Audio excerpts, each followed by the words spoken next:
అన్నమయ్య జిల్లా రాయచోటి నియోజకవర్గంలో వైసీపీ సానుభూతి పరుల షాపులు ఇండ్లు కూల్చివేతల పర్వం కొనసాగుతుంది. మండలంలోని చిట్లూరు గ్రామంలోని ముందరపల్లిలో ఆదిరెడ్డి సిద్దమ్మ వృద్ధ దంపతుల ఇంటిని రెవెన్యూ పోలీస్ అధికారులు జేసీబీతో కూల్చివేశారని బాధితులు ఆవేదన వ్యక్తం చేశారు. కూల్చివేతకు గురైన శకలాలను మాజీ సర్పంచ్ మురళీమోహన్ రెడ్డి, ప్రస్తుత సర్పంచ్ రామంజులు, మాజీ ఎంపీటీసీ శివ, వార్డు సభ్యులు తదితరులు పరిశీలించారు. దారి లేని ఇంటికి దారి చూపించాల్సిన ప్రభుత్వం ప్రజా దర్బార్ కార్యక్రమంలో ఓ టీడీపీ నాయకుడు మంత్రికి ఆర్జీ పెట్టాడన్న కారణం చూపుతూ ఎలాంటి విచారణ చేయకుండానే ఇంటిని కూల్చివేయడం దారుణమన్నారు. 2006లో నేను ఈ గ్రామానికి సర్పంచ్గా ఉన్నాను. అప్పుడు బీఆర్జీఎఫ్ గ్రాంట్ కింద అంగన్వాడీ బిల్డింగ్ శాంక్షన్ అయింది. ఈ ఊర్లో ఎవరు స్థలం ఇవ్వకపోతే ఎంతో మేలు చేసినాం. ఈ గ్రామంలో ఎంతమందికి మేలు చేసినాం అనేది వాళ్ళకందరికీ తెలుసు. మేము ఎవరి జోలికి గేగిని ఏ బుద్ధి ఎగిని పోలే. ఇదేంది ఇది వచ్చి 6 నెలలు అవుతుంది. ఆమె మొత్తం దౌర్జన్యాలే.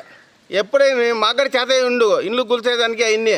అది సమాజంలో అది పద్ధతి కాదు కదా. అది ఆమెను ఈరోజు ఇండ్లు కూల్చాయంటే ఈరోజు ఇంకా ఆమె చెట్ల కింద ఆమె గుడారం వేసుకొని ఉండాలి. వాళ్ళు ఇద్దరు ముసలోళ్ళు చూడండి ఎలా ఉన్నారు వీళ్ళు. ఆమె ముసలోళ్ళు ఇద్దరు వీళ్ళు.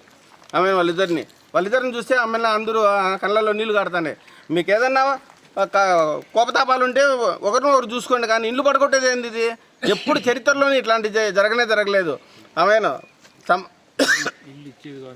ఇండ్లు జనాలకు ఆమె ఎన్నో ఇండ్లు కట్టించినాం. ఈరోజు మేము కూడా ఆమె అందరికి ఇండ్లు కట్టించినాం. అయ్యో మేము అన్ని ఇండ్లు ఇస్తాను అని చెప్తాను, కానీ ఒక ఇండ్లు ఇచ్చింది లేదు. ఉన్న ఇండ్లు కూడా పడగొట్టే స్టేజ్కి వచ్చేసింది ఇప్పుడు గవర్నమెంట్. ఆమె ప్రజలు ఎన్నుకున్నారు. ఇండ్లు కొట్టమని ఆమె చెప్పలే ఎవరికి. అరే మీకు 4-5 సంవత్సరాలు ఆమె పదవి కాలం ఇచ్చినారు, ప్రజలకు ఏదైనా మేలు చేయండి. కానీ ఇలాంటి పరిస్థితి ఏంది? ఇది దారుణమైన పరిస్థితి. ఇది ఆమె అన్ని గవర్నమెంట్ కూడా చూడు, పంచాయతీ ఆమె కరెంటు బిల్లు ఇచ్చినారు.